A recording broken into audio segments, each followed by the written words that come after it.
Aujourd'hui, c'est avec une immense joie que nous accueillons au forum de discussion portant sur les élections et les droits de l'homme. Cette circonstance particulière, l'Institut haïtien des droits de l'homme, depuis sa création, a toujours envisagé comme vision la recherche et la formation sur les droits fondamentaux. Alors, c'est dans cette perspective qu'aujourd'hui, il accorde aux médias, aux journalistes, aux magistrats et à d'autres secteurs de la société civile une opportunité pour aborder un sujet d'actualité, lequel touche à la fois la démocratie et les droits fondamentaux. En effet, nous sommes réunis aujourd'hui non seulement pour discuter et échanger sur la thématique élection et droits de l'homme, mais également pour écouter vos propositions, parce que ce sujet ne touche pas seulement les citoyens, il inclut les médias, les journalistes, les magistrats et organisations de la société civile.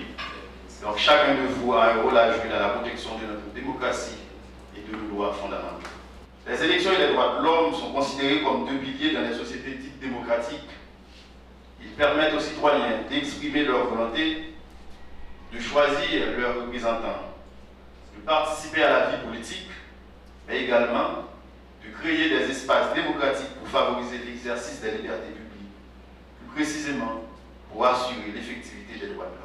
Fort de cette considération, dans un pays comme Haïti, où les valeurs démocratiques sont menacées à cause des crises sociopolitiques récurrentes et des violations des droits de l'homme, donc des voix sont étouffées, des votes sont manipulés, donc les citoyens sont privés de leurs droits fondamentaux.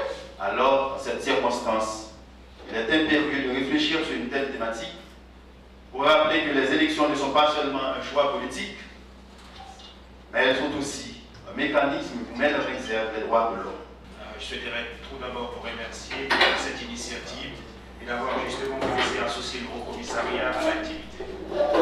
Mesdames et messieurs, encore une fois, au niveau du Haut Commissariat, on s'est dit que c'est absolument important de se réunir et discuter. Et surtout lorsqu'il s'agit de discuter autour des thématiques essentielles telles que les élections. Alors, qui dit élection, vous savez, en démocratie, c'est l'un des moyens les plus appropriés justement pour le peuple, pour se prononcer en tant qu'élu ou électeur.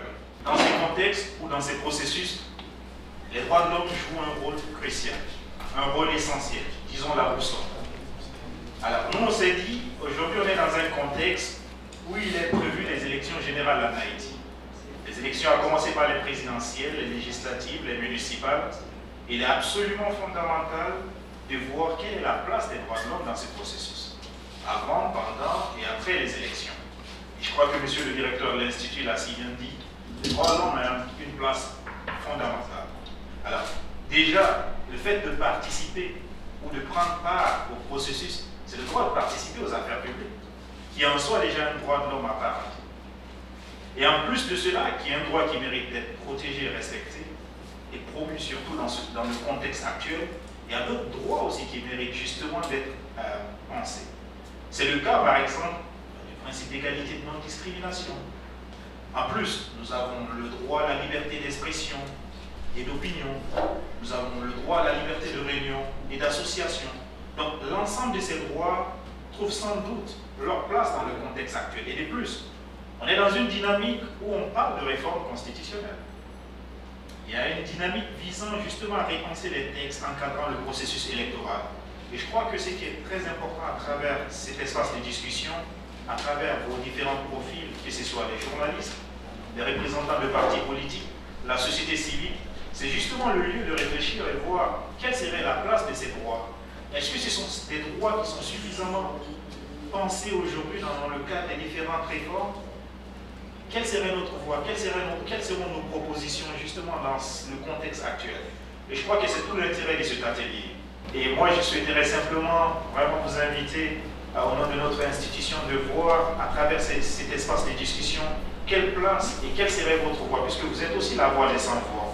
Ces Haïtiens et Haïtiennes qui n'ont pas l'opportunité de participer à ces espaces de discussion, voyez dans quelle mesure vous pouvez porter leur voix en promouvant justement ces droits, ces différents droits de l'homme qui méritent d'être pris en compte dans un contexte électoral, mais aussi dans le cadre des processus de réforme, que ce soit constitutionnel. Et voir dans quelle mesure le niveau de protection de ces droits tel qu'il était il y a quelques années et comment on peut encore les protéger, les garantir davantage.